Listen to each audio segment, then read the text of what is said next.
right, welcome back. This is English Podcast 520. I'm Jason. And I'm Sophia. Hi, everyone. How are you doing tonight? Honestly, a little tired, but like a good kind of tired, you know? Yeah, the kind where you just want to sit somewhere quiet and not think too hard. Exactly. That's actually why I love recording at this time of day. It feels softer somehow. Right, like the whole world is a little slower. And if you're listening to this right now, maybe on your phone, maybe before sleep, we're glad you're here. We really are. You don't have to do anything right now. Just listen. That's enough. That's always enough. So, how was your day? Tell me something small. Oh, something small. Okay. I had a really good cup of coffee this morning. Like, unexpectedly good. Wait, what kind? Just the regular one I make at home. But I don't know. It was the right temperature, the right moment. I was standing by the window and it was raining a little outside and I just stopped. You stopped? Yeah. Like, I didn't check my phone. I didn't rush. I just stood there and drank it. That sounds really nice, actually. It was. It was such a small thing, but I still remember it. I think we don't notice those moments enough. We're always trying to get to the next thing. Yeah, always the next thing. Mine was, okay, this is embarrassing. Tell me. I was on the train this morning, and someone asked me for directions, in English. Oh yeah? And? And I just froze for like 2 full seconds. No. I know the answer. I knew exactly where they needed to go. But something in my brain just stopped. The English brain freeze moment. The worst. And then I started talking, but I could hear myself saying the words kind of slowly, and I kept thinking, am I making sense? Did they understand you? Yeah, they said thank you and walked away fine, but I still felt weird about it for like an hour after. See, that's the thing though. They understood you. It worked. But your brain filed it under failure. Exactly. And that's actually kind of what I wanted to talk about today. Wait, is this the thing you mentioned last week? About vocabulary? Yeah, because after that moment on the train, I was thinking, I know a lot of words. I do. But that wasn't the problem. Say more. Like, I had the vocabulary. I knew exit, left, platform, 2 stops. I knew all of it. But the words didn't come out when I needed them. Because knowing a word and using a word are 2 very different things. Right.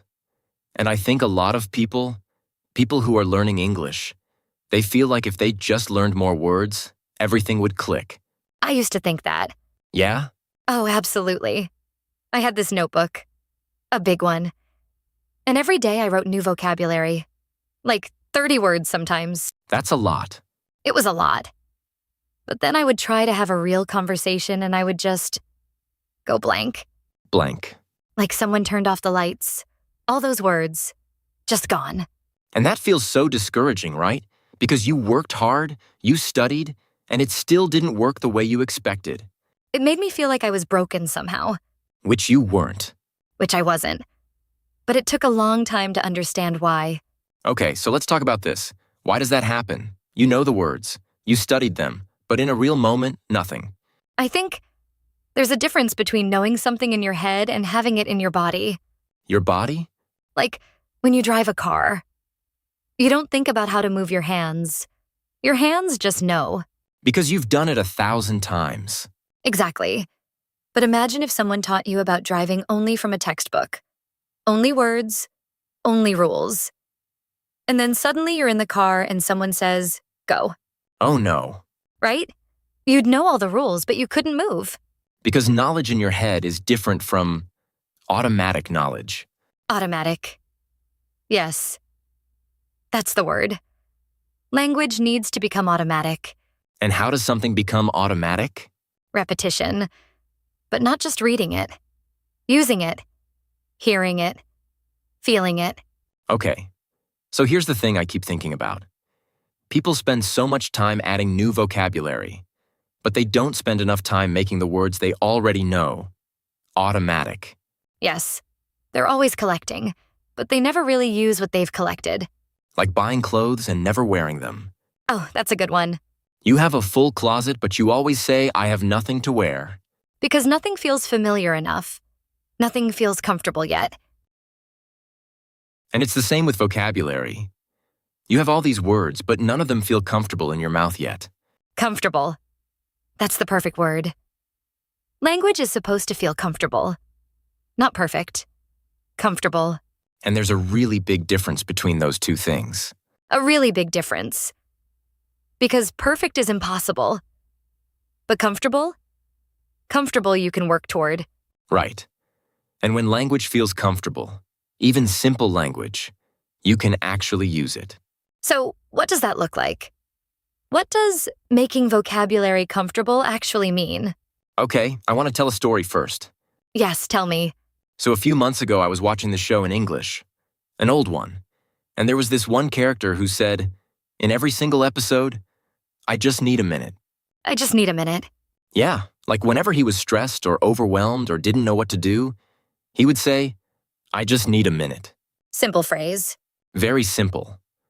But after watching 10 episodes, I started noticing I was using it in my own life, in my head. When something felt too much, I would think, I just need a minute. Because you heard it in a real emotional context. Not from a list? Exactly, and now it's just there. I don't think about it. It comes automatically. And it's such a useful phrase. Right? It's not a difficult phrase. A beginner could use it. But the difference is, do you feel it? Or is it just a definition in a notebook? Feel it. That's the key. You learn the word, but you also learn when it lives. When it lives. I like that. Like exhausted. You can write the definition. Very tired. Okay, fine. But if you hear someone say, I'm completely exhausted. I haven't slept properly in 4 days. Now you feel it. Now you know it in a different way. A deeper way. And the next time you feel that tired, your brain goes exhausted. Automatically. So the question isn't, how do I learn more words? The question is, how do I make the words I know feel real? Right. And that changes everything. Because you can start with 50 words, even 20 words. And if you really feel them, really know them, you can communicate. So much more effectively than someone who has 500 words, but none of them feel natural. Can I ask you something? Yeah. Do you remember when English first started feeling a little comfortable? Like, not fluent, just a little comfortable? Yeah, actually, it was really specific. Tell me. I was watching a cooking video in English, and the person said, just a pinch of salt. And something about the way they said it, very casual, very relaxed, I just understood it immediately. No subtitles, no dictionary. Just, you got it. I got it. And I remember thinking, oh, maybe I'm better than I thought. That moment, when you realize the gap is smaller than you believed. And that one moment, just a pinch of salt. I use it all the time now, even in other contexts. Just a pinch of patience. Just a pinch of time. You took one phrase and it grew. It grew because it was real. Because I felt something when I heard it. Not just information. I think that's what gets lost when people study in a very rigid way. Very textbook, very list. Everything is information, but language isn't information. Language is... Experience. Yeah, experience. And emotions, and context, and sound. You know what's interesting? When we learn our first language, our native language, we never look at a list. Never. We hear things over and over in real life. We hear someone say, I love you, and we feel it. We hear someone say, be careful, and we understand immediately. There's something to be afraid of. Context teaches us. Emotion teaches us. And then we become adults, and we decide to learn a new language, and we do the exact opposite. We make lists. We remove all the emotion. We try to learn it like a subject in school. And then we wonder why it doesn't feel natural. Okay, so, practical question. What can someone actually do starting today? Starting today.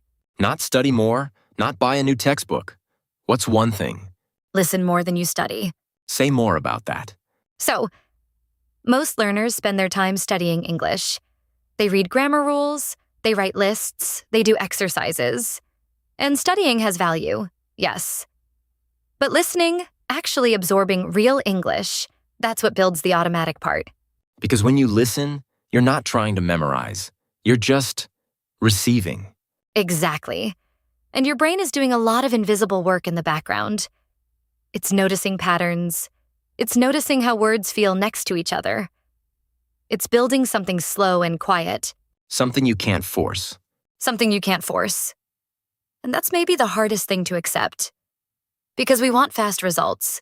We want to see the number go up. We want proof. But language doesn't work like that. Language is more like a plant. You water it every day. You can't see it growing most of the time. And then one morning you look and there's a new leaf. And you think, when did that happen? And you can't remember. Because it happens slowly, in the quiet. I think that's actually really comforting in a way. The idea that just listening is doing something, even if you can't feel it. Even if today you feel like nothing is improving. Something is always happening underneath. Okay, so listening more. What else? Use what you have. Use what you have. Yes. Stop waiting until you know more. Stop waiting until your English is good enough. It's good enough right now for some things. And those things, practice them. Like ordering a coffee, or saying good morning, or writing a simple message. Yes. Because every time you use a word in a real situation, not a practice situation, a real one, it gets a little more automatic. It gets cemented. Cemented. Yes, I like that. It becomes part of the structure. And even if you make a mistake, the mistake is still useful. The mistake is actually very useful. Because your brain notices. It thinks, that didn't work quite right. Let me try something different next time. And that's learning. That's the deepest kind of learning. You know, I had a conversation yesterday. In English. It was with a colleague, and we were talking about a project. And at one point I said something, and immediately I thought, that wasn't quite right. The grammar was a little off. But did you stop? I didn't stop. I just kept going. And they understood you? They completely understood me.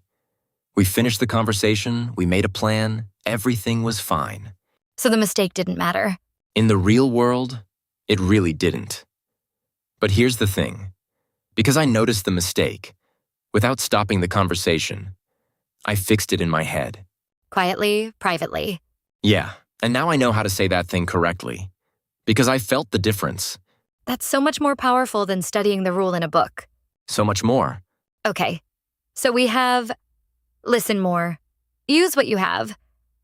What's the third thing? Third thing. I think it's stop measuring yourself against fluency. Oh, that's a big one. Because fluency is this big, scary word that feels very far away. And a lot of people think, until I'm fluent, I'm failing. Which is so unfair to yourself. So unfair. Because fluency isn't a wall you cross. It's not one moment where everything changes. It's a gradual thing, a slow thing. And you're already somewhere on that line. You're not at zero. Right. Every person who's learning English is somewhere. Not at the start and not at the end. Somewhere.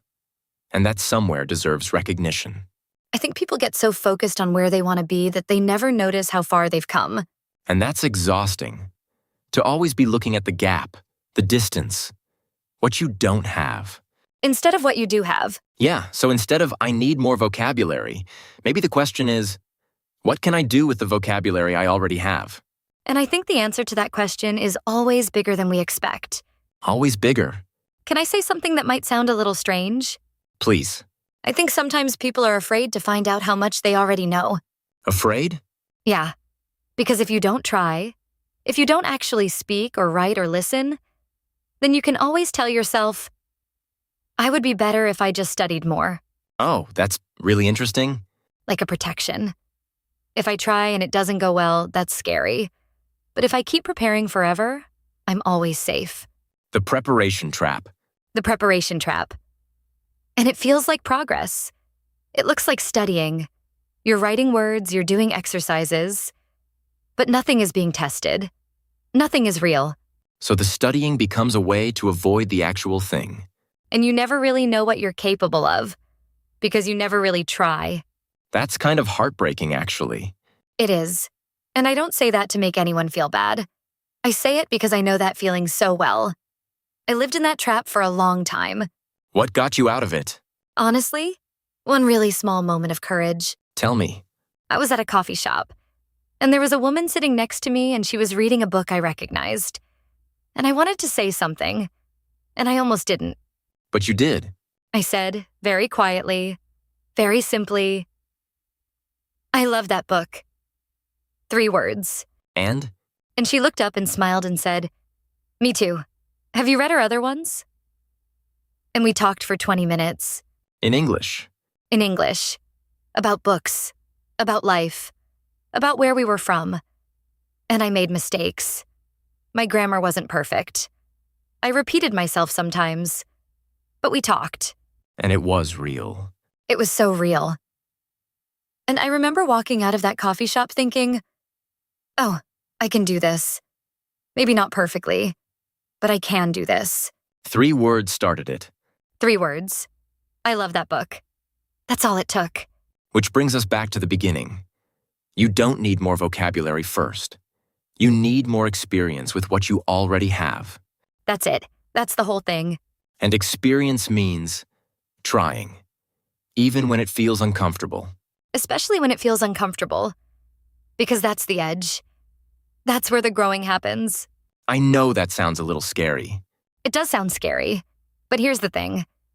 Most of the time, the conversation you're afraid of, it goes okay. Yeah. People are mostly kind. They're not waiting for you to make a mistake. They just want to understand you. And you want to understand them. And that shared intention, that's enough. That makes a conversation work. Even with simple vocabulary. Even with very simple vocabulary. Even with hands and gestures and pauses. Communication is bigger than language. So much bigger. Language is just the tool. But the desire to connect, that's what makes it real. And you have that. If you're listening to this, you have that desire. That already puts you ahead. It really does. Okay. I want to ask you something a little more personal. Go ahead. Is there a word or a phrase that you feel really comfortable with? Like, one that just lives in you now? Yeah, it's okay. That's a small one. But it's so powerful. Because I say it to myself a lot. When I make a mistake in English. When I forget a word. When a conversation doesn't go perfectly. I say, it's okay. And I mean it. It became more than just a phrase. It became a way of thinking. Which, I think that's actually what happens when language really becomes yours. It changes how you think. Not just how you speak. That's deep. Maybe. Or maybe it's just simple. The deep things usually are simple. True. Mine is take your time. Oh, that's a good one. Because for a long time, I always felt rushed. In English and in life. Like I had to be fast. Say the right thing quickly. React immediately. And someone said to me once, completely casual, they didn't think it was a big thing. Hey, take your time. And it landed. It landed so hard. And now I say it to myself in English whenever I feel that panic. Take your time. And the language carries the feeling with it. Always. The best phrases always carry feelings. That's actually a good practice for anyone listening. Think of one phrase, just one, that you want to make really yours. Not a new word, not a difficult phrase, just one that feels meaningful. And use it. For a week. In your thoughts, in your writing, out loud if you can. See how it feels after 7 days. I think you'll be surprised. I think so too.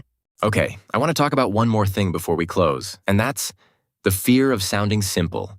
Oh, yes. Because I think a lot of people, especially when they're getting better at English, they feel embarrassed to use simple words. Because it makes them feel like a child. Like, shouldn't I be using bigger words by now? Exactly. And so they stay quiet, because they don't want to seem basic. But simple language is strong language. Say that again. Simple language is strong language. The best communicators in the world, they don't use complicated words. They use clear words. Because the goal of language is connection, not impression. Right. If you make someone feel something with simple words, that's success. That's the whole game. And honestly, I think simple English is often more beautiful than complicated English. It has a kind of honesty to it. I'm tired. I'm proud of you. I don't understand. Those are simple, but they're complete.